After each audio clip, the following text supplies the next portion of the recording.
everyone, welcome back to the show. I'm your host, as always, Charlotte Stebbing-Mills. If you are a long-term listener and have not yet subscribed, please do so you do not miss out on an episode, because today I am joined by behavioural scientist Irfaan Arif, and Irfaan is the founder of Behaviour Labs and Develop Minds. Welcome to the show, Irfaan. Thank you, Charlotte. Thank you. Glad to be here. I'm really glad to have you here, and I want to kick off this conversation with understanding why you're so passionate about talking about well-being in the workplace and really what's led you to be talking about this in this space. Yeah, absolutely. I think my journey started not necessarily in well-being, though it was very much linked to it, was in diversity and inclusion.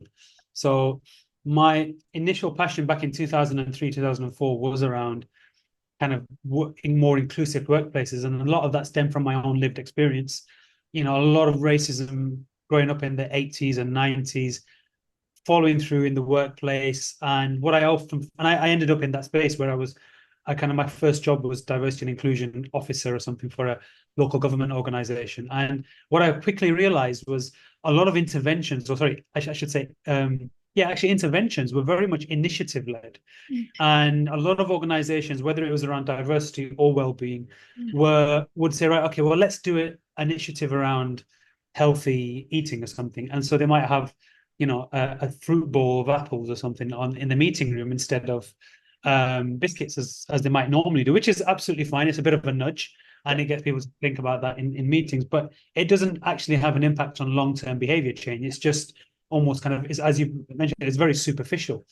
And for me, especially, it was very frustrating as a practitioner working in organizations, not being able to see any change over years and years of working. So kind of constantly pushing against leaders, pushing against other stakeholders in the organization and saying, look, hold on, I think we're doing this whole kind of behavior change thing very, you know, in the wrong way. We need to take a slightly different approach.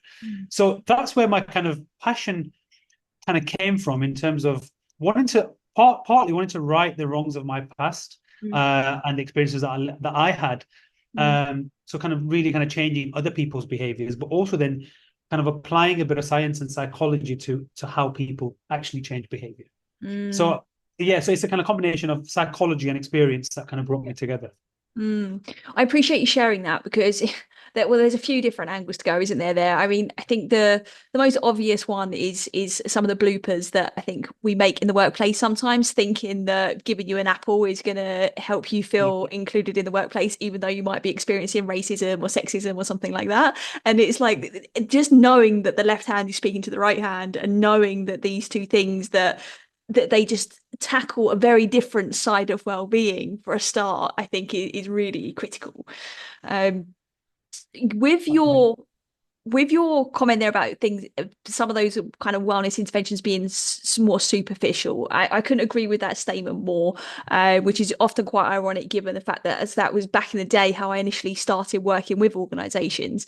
And I think there's time and place for certain things. Yeah. But if we really want to create change, lasting change, we have to understand all the different levers that are contributing to somebody's experience of well-being. So I'd love to know from your side, from a behavioral science perspective, like, what is your approach that actually starts to create lasting change? Why are you different in what you're offering? Yeah, absolutely. I mean, I think often when I've come across a problem, let's just call it a problem, when the problem might be that we have, you know, someone might say, "Oh, we want to look at well-being, or we want to look at inclusion within our teams or within our organizations." Now, the first question I often always ask is why. You know, what's led you to this? Because a lot of the time, what I find is organizations tend to do something because other organizations are doing them, or it's become a bit of a trend. So I asked the question, okay, well, why do you want to do this? And is there actually, you know, what's the current baseline? I mean, if you want to focus on well-being, how do you define well-being, first of all? So for me, it's the first step is always trying to get to the very bottom of what it is you're trying to do, and actually then bringing it down to, do you actually want to see some behavior change, or do you want to raise awareness as a general kind of exercise of, you know, we want to raise awareness of what healthy eating looks like, so people are a bit more aware, but we don't necessarily have the kind of stamina or the intention to kind of take a slightly deeper look at how we do things.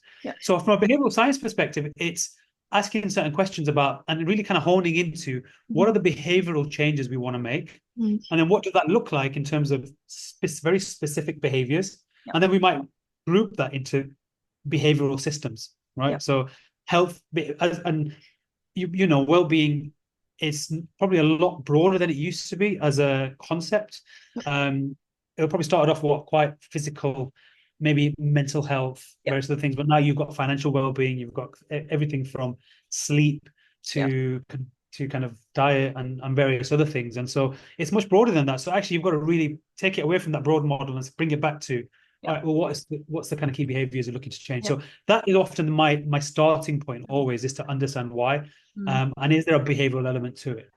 I really like the fact that you kind of zoom out and look at, okay, well, what is the why for this thing that you say that is you want, and really differentiating the difference between awareness and behavior change, because it's either one is okay. Like, you're, as an organization, you're not responsible for changing every individual's behavior. And I think sometimes for leaders, and particularly leaders that might be listening to this as well, is like sometimes there's almost this, well, is that really on me or is that on my team? You know, so awareness is fine, but we need to start owning what we're aiming for. So I think that's hugely powerful. Yeah, Mm. absolutely. I mean, just on that, following on from that, Yeah. there's also the kind of question of maturity as an organization, right? So I wouldn't come into an organization and say, right, actually, here's a complete systemic change that you need on behavior. I'll say, actually, hold on, where are you currently, and what do you currently do? And you know, actually, a behavioral science approach is often about a little and often approach. Yep. And so it's kind of almost really understanding context and, you know, Yep. behavioral science is very contextual. It's about understanding behaviors within their context, Yep. and then taking that approach. Mm. So you mentioned like behavioral systems, right? So tell us a bit more about that, and then where you would go once you identify what it is they're really trying to achieve and why.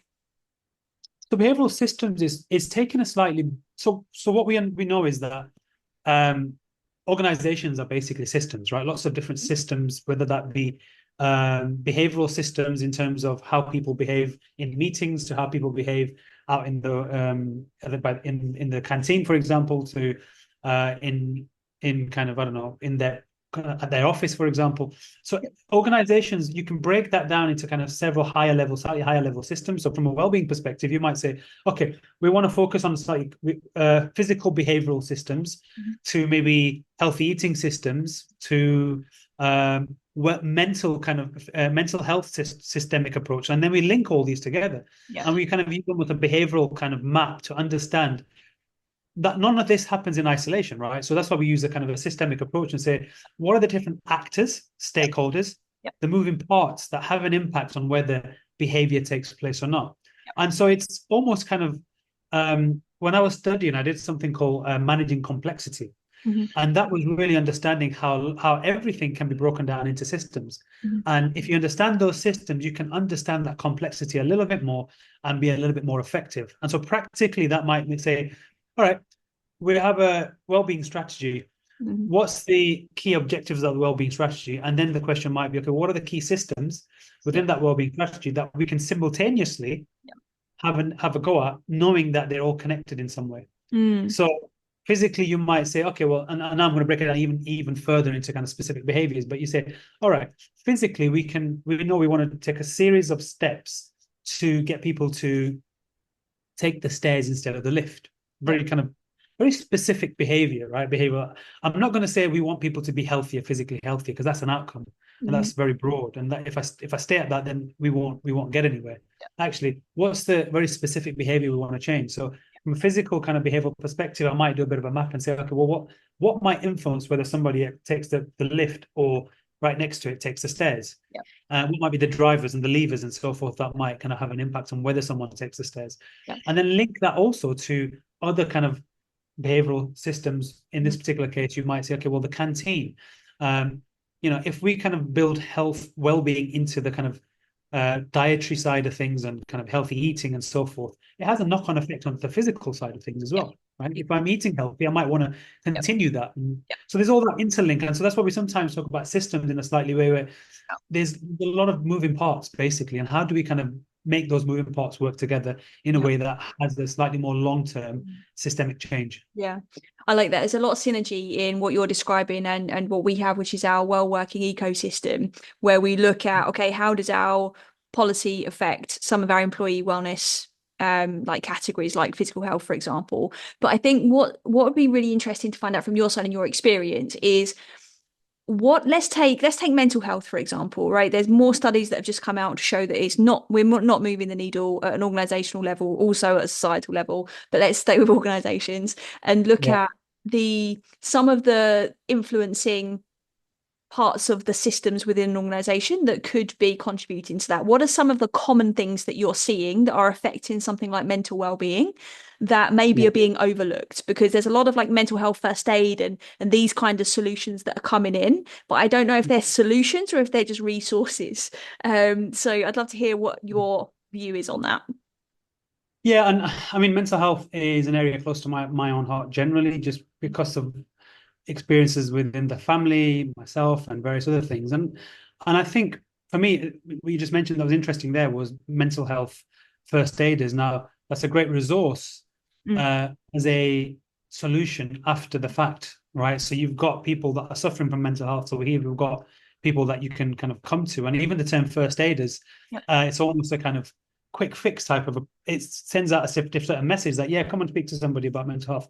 But I think it's a very it's cultural. But mental health, again, I'll take it away from mental health and I'll link it to organizational design and organizational systems, because if you have a workplace that kind of from a design perspective is very rigid in terms of how it allows people to kind of operate within that context. So for example, you're very strict about how people meet their deadlines. You're very strict about how people Mm, how people connect with other people. You're mm, very strict about meeting performance targets, and if you don't, there's a lot of punishment. There's a lot of this, and also you have to stay at work until you're finished. I mean, it's a very kind of high pressure. It's an extreme example, but it's a very high pressure environment where a person's well-being is only thought about in mm, the context that it allows you to fulfill your performance objectives, rather than saying your well-being is first and foremost, because at the end of the day you're a human being, and we want to take a human-centered approach. Yes, business is important, our profit is important, but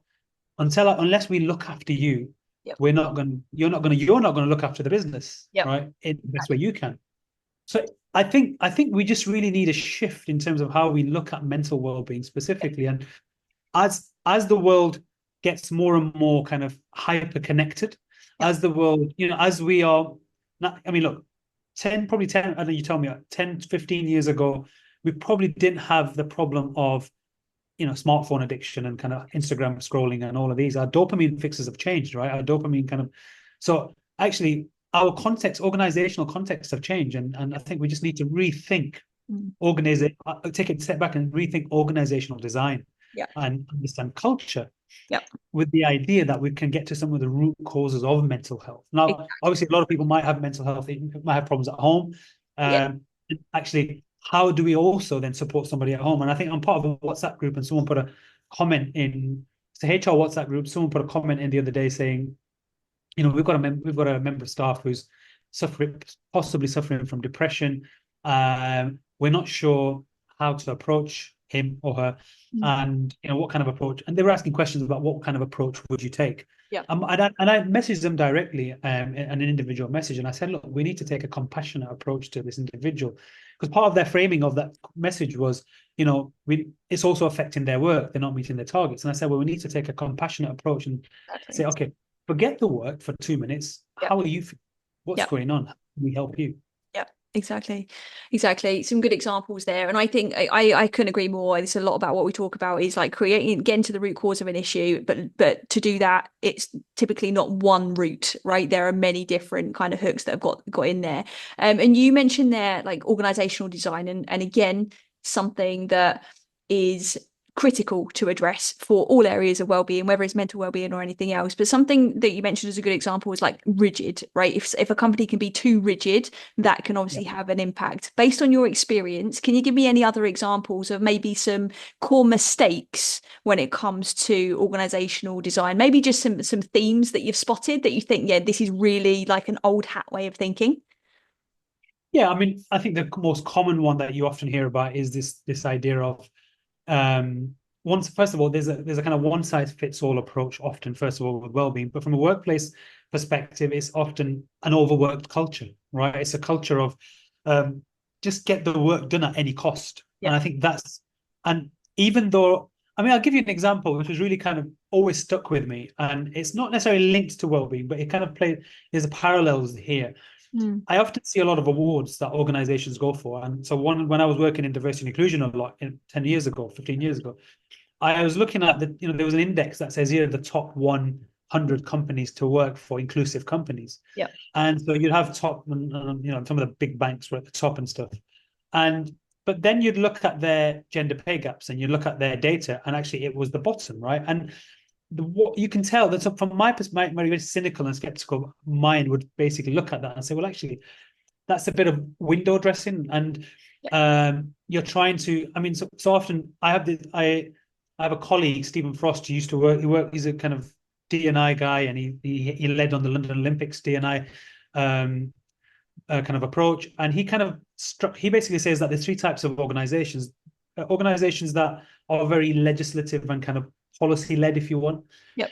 They're very much about doing things because they have to. Yep.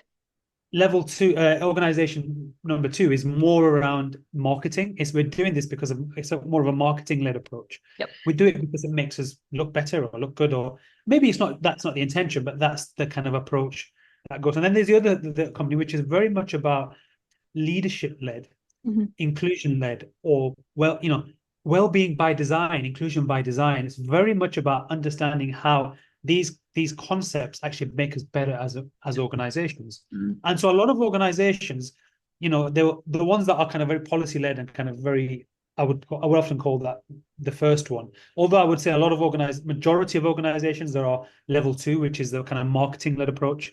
Yep. But anyway, so organizations, what they end up doing is, managers especially will end up focusing on whether you're present or not, for example, in the office. Yep. So I know we're working for more of a hybrid model, but even then, a lot of micromanagement has a huge impact on how people feel. Yep. There's a psychological theory. It's called what's it called? Self-determination theory, and I'm not sure if you've come across it. It's basically this idea that for it's linked to kind of intrinsic and extrinsic motivation. But this idea that we need what we call autonomy. Yeah. We need I think it's relatedness relatedness, and the other one is competence, I think. So there's kind of three key components to it. Autonomy is hugely important for individuals, for us as individuals. Yep. Right? To be able to kind of make your decisions, to be able to kind of really take ownership of what you do and so forth. And a lot of organizations don't allow that. The design element just doesn't allow that level of autonomy, a lot of micromanaging and so forth. So it's the biggest thing. Yeah, absolutely. It's overworked culture. Even things, I asked a question the other day, I was in a workshop and I asked the question, put your hand up if you want to take a break, but you don't, right? Everybody put their hand up. Yeah. Right. I said, well, why is that? So everyone give me reasons. Mm. Well, we have to get the targets in, or it's just become a habit not to do it, right? I think, well, I'll just soldier on through. Yeah. And what eventually happens, and what they all mentioned, was that actually, eventually you feel like you're almost close to burnout. Yeah. So yeah, so sorry, I mean, roundabout way, lots of, I mean, there's not one thing. I think it's very much linked to kind of that culture, organizational culture. Yeah. And I think one thing I didn't mention is also actually how are people bought into what it is that you're trying to do? And managers, for example, are often the gatekeepers to organize employee well-being in that sense. So actually, how much do you support managers and train them? Definitely. I think, all of those things, there's definitely never just one thing. And I think you've highlighted some of the key ones, particularly like the overwork and the autonomy. We had Jennifer Moss, the author of Burnout Epidemic and researcher on the last season, and she was talking about this in great depth. And it's critical, right? Because those things are very clear that all of the studies showcase this, but we're not necessarily changing the work design. So I find it really interesting the way you categorize the three different organizations. And I think a healthy organization, it touches all three of them, really. I don't think it should be any one. Is that fair to say? Oh yeah, no, I think it's Yeah. more of a maturity thing, right? So you start off at a certain stage, Yep. you move through, and naturally you move through the kind of, Mm. you know, and the terminology that my colleague used in his book, which was, equality 101 is your legislative led, diversity 2.0 is your Yep. marketing led, and inclusion 3.0 is inclusion and leadership led. Nice. But Yeah. that includes all of the above, right? As well as Yeah. kind of a different approach. So yeah, it's a bit of a Yeah. maturity approach. Nice. I like that because as well, anyone listening to this, they might be thinking, oh, actually, we're more marketing led, and they didn't maybe recognize that or acknowledge that. But when we actually start to think and understand, okay, what is the maturity here? Now you can actually start to look at some of the core drivers that might be leading into some of the problems you're trying to solve. Nice. Absolutely, and it's not a bad thing if you are one or the other. And I think so. This is the other thing that my approach is that I will never kind of make sure that I'm kind of putting an organization down because you're not where you're Exactly. supposed to be or where you should be, right? I think the moment we start doing that, we're switching organizations off. We're making them defensive, and Yep. so yeah, we even with organizations with clients is a very empathetic, Yep. compassionate approach. So all right, fine, this is where you are right now. Let's Yep. see what the next steps are for you. Yeah, exactly that. And yeah, there's a lot of I would say service providers that shame organizations for certain behaviors. And it's like that's never going to move the needle ever. Like it's just absolute waste of time. I assume Absolutely. you've probably seen that a lot, just in the Yeah. way perhaps maybe you've gone into organizations and see how maybe they're operating. Because we've also seen from our side, we'll have a lot of leaders that will almost shame their teams and their employees because they're so passionate about getting their result. They're not doing it on purpose. They're just not perhaps being as empathetic or as compassionate, like the example you gave earlier, as perhaps what they could be. And it's not because they're bad people, it's just probably because they're stuck in overwork and lack of autonomy and they're just trying to get through the day. Yeah. I mean, and just on that overwork and what you just said, one of the biggest problems in organization is kind of this idea of cognitive load, Mm. right? We are so much cognitively overloaded that Yep. there's little space and time, little space and energy for us to Yep. actually think about anything else. Yep. And I think you wrote, I don't know if it was you, I think you might I wrote a post I saw the other day around talent and who we consider, Mm. in terms of talent. Is it you? I I don't hope I haven't got it wrong. I might be wrong. it I'm sure might I be. don't know why I saw it. No, it was no, sorry, I was another Charlotte. Sorry, my apologies. My apologies. But what I'm saying is that there's a group of people in the organization that we don't consider generally, right? I mean, I sometimes say well-being is a middle class problem, Mm. right? As in, we think about well-being, but who benefits most from organizational well-being interventions? And actually, how if you have a gym in the workplace, Yep. it's often the white collar workers that Mm. you know benefit from that more than maybe say blue collar workers. And so it's not just about culture, and there's also kind of socioeconomic aspect to Yep. how we implement well-being initiative, whether that's um you know so yeah, I think it's a much more systemic issue that we need to think about in that sense. So yeah. Yeah, definitely. And I think that that's where organizations now that are following this, the development of this whole like conversation in industry. Because years ago, I don't know, they were thinking about it from this perspective, at least from a systemic perspective. Um, I'm sure some organizations were, but generally speaking, we're only just maturing as an industry, to Yeah. to be able to be connecting these dots. And I just think that there's a lot of organizations that are very aware of this now, right? So they are perhaps understanding, well, maybe it's better if I spend my budget not on the new gym for our white Yeah. collar workers, but actually for us to look at some of the more systemic issues. I think one of the big struggles is where do they start? And I would love to hear your thoughts on where does somebody start that's listening to this that is sitting here nodding along, thinking, yes, yes, yes, this all makes sense. Like, what do they do if their team are the ones in your example that all raised their hand and said, I can't take a break or I'm not taking a break? Like, what do they do to solve that problem? Just as an example. Yeah, and this is where this is where I bring it back down to kind of very specific behaviors. And Yep. I would say always start small.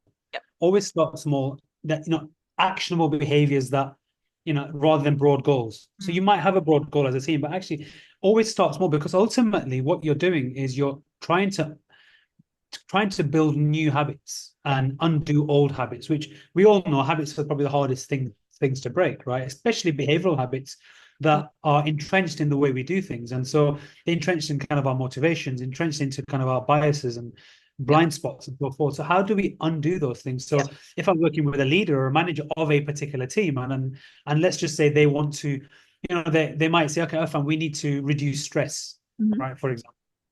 With my team, I find that a lot of in the last staff survey, a high proportion of my team said they were constantly stressed. So I would say, okay, well, what does that mean in terms of specific actionable behaviors? What might we put into place that might help maybe start building in new habits? So the breaks thing, just a very, very simple example might be, right, okay, how can you somehow build in a little bit of a nudge? So behavioral science, a lot of language around behavioral science is around nudges. It's one, you might have heard of nudge theory by see, I'm terrible with names today. But anyway, there's a book called Nudge Theory, and he basically it's all about how we can kind of slightly kind of prod people out of that habit. And if we do it enough times, over time, they'll start changing.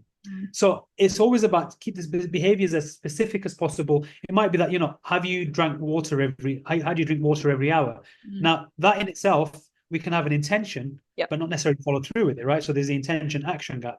So, okay, let's do a bit of a behavior map. We're going to have a simple, specific behavior that we're going to change to start with. Make it easy. We're going to ask people to take a break every hour, 5 minute, walk around the office, and then come and sit down again. And have a glass of water during that 5 minutes. So then we would say, right, okay, well, where's the cue, to kind of do that? How do we build it into the routine? And is there a potential reward? So the cue, routine, reward kind of habit loop. And so we'd kind of design that out. And keep it as simple as possible. So it might be that to start with, the manager sends everyone a kind of quick email if you haven't got the systems for it. Take a quick break. Or, you know what, I'm going to come around and I'm going to get you up and say, come on, take a quick walk, come back in 5 minutes. And if it's coming from the manager, maybe they're more likely to do it, right? But it's just a signal. That initial action is just a signal and a message that actually we're going to start focusing. I've taken into account that you're stressed.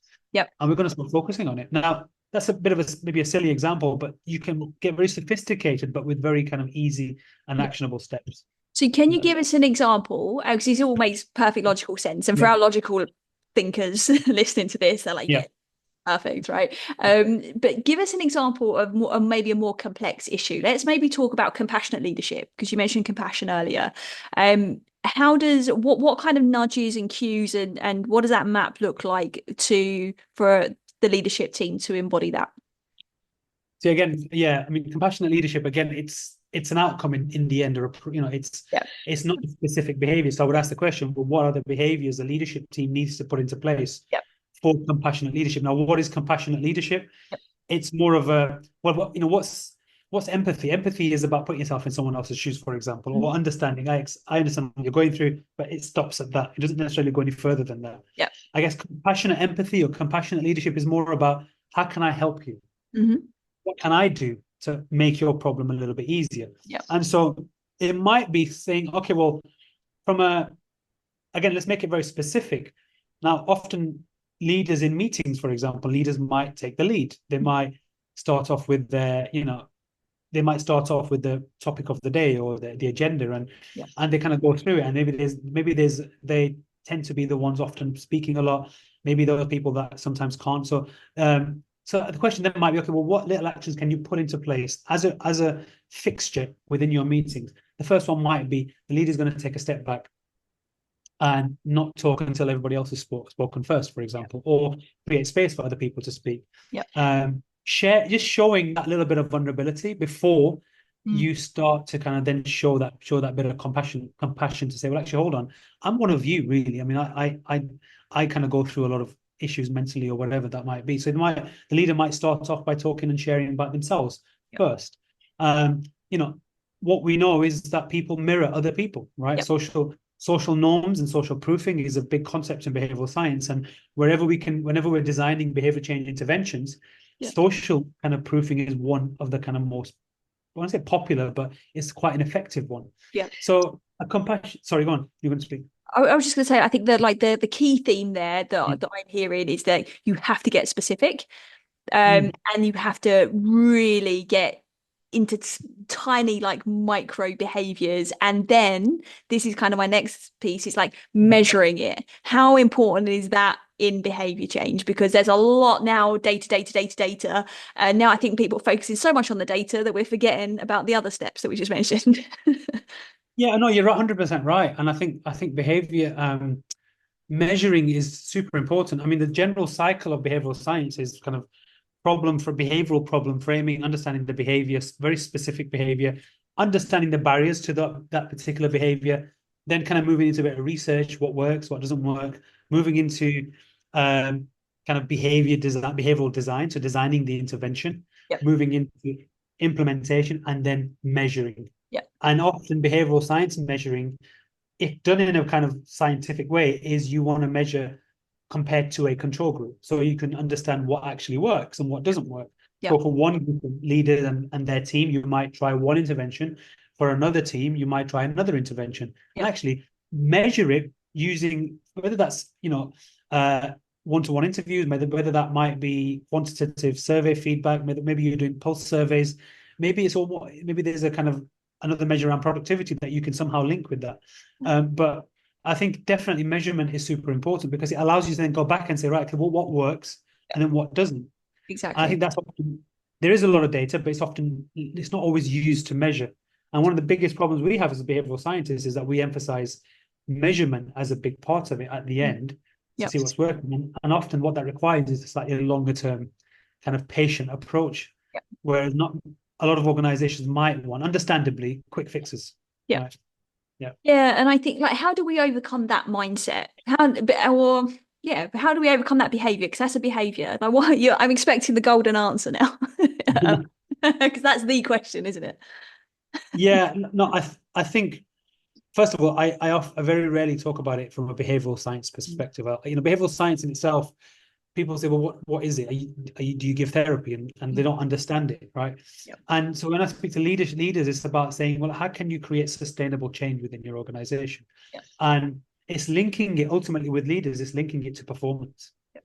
And ultimately, that's the key. Unfortunately, I mean, not unfortunately, that's actually, that's the kind of key outcome is we need to link it back to performance. So even a leadership intervention, saying, well, actually, we need to create slightly more compassionate leaders. Yeah.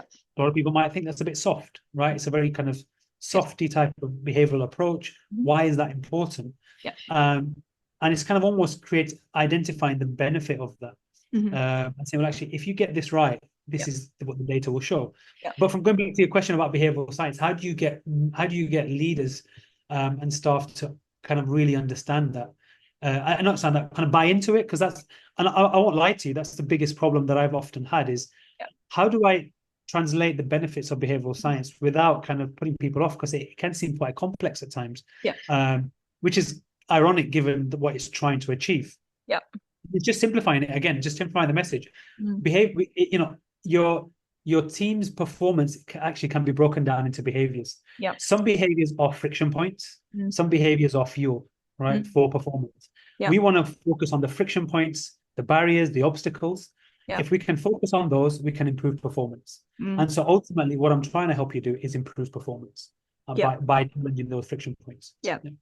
It's interesting as well, right? Because we have to then remember that our teams and employees are human, and they operate through behaviors, where I think sometimes we skip over that and leaders just expect the outcome. It's like, well, what are the things that happen between you wanting the outcome and getting the outcome? Absolutely. And I guess that's where, look, behavioral science is huge in terms of it's used a lot, thinking about it. I mean, it's used a lot by the UN, for example, in kind of, much larger scale change amongst kind of poverty and, where there's maybe, gender issues and where war-torn places and so on and so forth. So there's behavioral science is a huge use case to it. In the organization, I don't think it's used enough. If people actually use the kind of principles behind it, and you don't need to get a specialist behavioral scientist in. I mean, just understand that everything you can break down into behaviors. So let's focus on one behavior. What does that look like? Map out that behavior. When does it start? Where are Yeah. the obstacle points? Where are the barriers? What are the benefits of getting it right? Mm. And then what is the behavior that we want to see changing in the end? This is what we can design, and off we go. So it's actually really powerful if people actually kind of really try and understand it a little bit, and even try it. Yeah. Yeah, exactly. And most people in their lives, right, if you take it outside the work context, have tried to change a habit, we tried to change behaviors. Like, Yeah. so this isn't Yeah. new, it's just a more strategic way of doing it and a more logical way of breaking it down, isn't it? So what do So, you think stops people, other than the idea of wanting a quick fix, I guess, like what do you think stops people from employing this approach? you mean individuals, Organizations. organizations? Um, I think there's a status quo thing, right? I mean, organizations have this, we call it status quo bias, but organizations have this kind of mindset of, well, we've always done it this way. It seems to be working. Yeah. When I say it seems to be working, as long as they're making profit, then everything else just seems like a bit of an add-on. Yeah. And so it's not really seen as a core thing. So I think there's that issue Mm. that we've always done this way. There's Yeah. also the perception that we're going to have to make big change to systemically change things. And that's not necessarily the case. Yeah. Sometimes it just requires small shifts in key strategic places, whether that's around the kind of working life, or whether that's around, flexible working, hybrid working, whether Mm. that's around leader managers or leads, for example. Yeah. So yeah, I think so that's one thing. There's also the environment, which, if it's a very fast-paced environment, if it's a very competitive environment, then that in itself can act as a barrier, because you've got your kind of high-performing individuals, salespeople, whatever, working at a kind of 100 miles per hour. Yeah. Then you've got kind of, maybe say, people and culture professionals trying to come in and say, right, okay, we need to change this behavior. Yeah. Actually, how do I kind of get on the moving train? Yeah. And Exactly. that's a very difficult thing to do. And so you've got to, again, think about it a little bit more strategically in terms of how can we build it into this 100 miles per hour moving train. So Exactly. that's two things. There's many other things. One of them is organizational habits. Yeah. The organizations have, cultural habits and cultural norms um, that can sometimes kind of be a barrier. And then there's also ultimately individuals, Yeah. right? You can have one individual that buys into it completely, maybe leaves, and somebody else comes and say, no, we don't need this. Yeah. Again, there's so many different things that can stop an organization from going for it. But I'd always advise, from a leadership perspective, take a strategic view to it Yeah. and say, well, actually, what does it mean strategically for us if we were to focus on Yeah. behavior change interventions? Exactly. So what does the future look like to you when it comes to organizational behavior change? Is it this approach? Is there some things that you're seeing, maybe some trends that are kind of progressing as we have new generations obviously come into the workplace, even more technology? Like what are you seeing, and what are you seeing how the future plays out? I think definitely technology is going to play a big part into it. I mean, especially with AI now. I mean, there's a lot more technology around. Yeah. You can use AI for behavior change interventions, for example. And I'm not sure if many organizations use it. There's a lot of platforms out there, well-being platforms and so forth. But from my experience, from what I've experienced so far, not many really kind of use behavioral science, behavior change principles Yeah. in kind of changing habits within organizations. I think organizations are probably also going to, there's a question of sustainability Mhm. ultimately. Now, my personal view is that life cycle of organized, we're getting in, we're in slightly more, even more turbulent, kind of uncertain times. Yeah. And so organizations need to be a little bit, maybe are going to have to slow down a little bit for long-term Yeah. success, right? Rather than going 100 miles per hour. And Yeah. actually, how can we step back a little bit and kind of actually just slow down, just because, so that we don't, yes, we might fall back in the short term, but in the long term, we need to make sure we've got solid foundations. Yeah. And I think that's my view, is that's what I'd like to see organizations to slow down, but some organizations I think will start doing that and Yeah. thinking about it from a slightly more sustainable perspective. I think they have to, right? I mean, when you mentioned earlier cognitive load, right? And we're getting to a point, I think, and it almost feels like the tension is building where we're going to have no choice but to pause because it's going to be so Yeah. overwhelming. It's going to be so overwhelmingly fast that, especially with technology, you can be 1 degree off and you'll end up miles away from where it was you intended to go. And I think that's definitely going to play a part. That's a really interesting point, Irfaan. You mentioned about technology. So are there any AI tools that organizations could be looking at that adopt the behavioral science principles, or anything that you can recommend exploring, or is it a case of no, let's just keep it simple and remember we're human? Yeah, no, I mean, no, no, don't get me wrong. I mean, when I said that, maybe that's a sweeping statement. I mean, I think there are platforms out there. They all kind of they have a good focus on well-being and the kind of broad nature of well-being. Yeah. Um, and I think it's just organizations, it's rather than kind of seeing whether what rather than look at the content, look at the process. How do these platforms help Yeah. I just ask the question, how do these platforms help in building new habits, Yeah. right? So for example, if you want to build a lot of these programs, they provide feedback to individuals, say like, here's your kind of daily kind of routine, or here's your kind of monthly routine.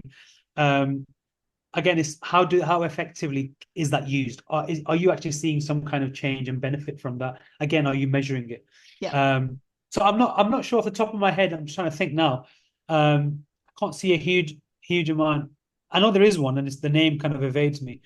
Um, that's in the US, because Mm. there's a very specific tool platform which is actually, that was this I don't know the name, but it's designed for managers, and it's almost like basically a behavioral scientist in your pocket Mm. type of approach, Okay. where well, okay, you've got this meeting coming up, Yeah. type in your thing. Here's a couple of suggestions in terms of Mm. how to create a bit more psychological safety, or whatever that might Yeah. might be. Um, I'm sure there are, by the way. I haven't seen that Yeah. many, but There, it's there, definitely an area that will start becoming more prevalent, I think. yeah, I definitely think so. And whether that's a good thing or not, I don't know. Only time will Yeah, tell because we yeah, don't yeah, have the results to be able to know. But I definitely yeah, see it's going to be something that trends, and I'll be really interested to see how service providers shift approaches in relation to that, as well as organizations that are trying to adopt these as well. Because even yeah. then, you still have to embed the behavior that somebody uses the app, right, or uses the technology. Absolutely. I mean, one client that I worked for, this it was a habits app, Okay. um, and it was basically, and so it was this particular app, and you probably find apps like this which are very focused on specific types of people, groups of people. But this particular app was focused purely on women that had just had bariatric surgery, and so they obviously come out the other side from the surgery, and the idea of the app was to help them kind of build new kind of lifestyle habits and so on and so forth. Okay. And what they found was that women would start using it, but after a week or two, would kind of that usage would tail off. Yep. So we kind of did a behavior map, and just to kind of see, well, why is it that in this particular case women are tailing off, and they're not using the app as much? And it's all the same things, right? It's the cognitive load, it's lifestyle. People, like, what we sometimes forget is context, right? So we create an app, Yep. we say, yeah, it's going to work. But then people going back into their life, and actually the app hasn't really considered Mhm. that actually, when you go into your kitchen, your Yep. fridge, you open your fridge is not organized in a way that allows you Mm. to have a slightly healthier habit, a healthier life, diet, for example. Yep. So the concept in that sense. So our solution in this particular case initially was, the app should create a dry run Mm. before the person goes into bariatric surgery. So people get there first. It advises them on how to structure your kitchen, how to structure your fridge, Yep. and whatever that might be to make your life easier when you come out the other side, so Yep. that you have a higher chance of Yep. then carrying on with using this particular app. And just before I get last thing is, and I didn't mention this, but I always mention it when I talk about behavioral science. One of the many models of behavioral science is called the COM-B model. Mm. Um, C is for capability, O is for opportunity, and M is for motivation. Mm. And if this is one of them, there's many others as well.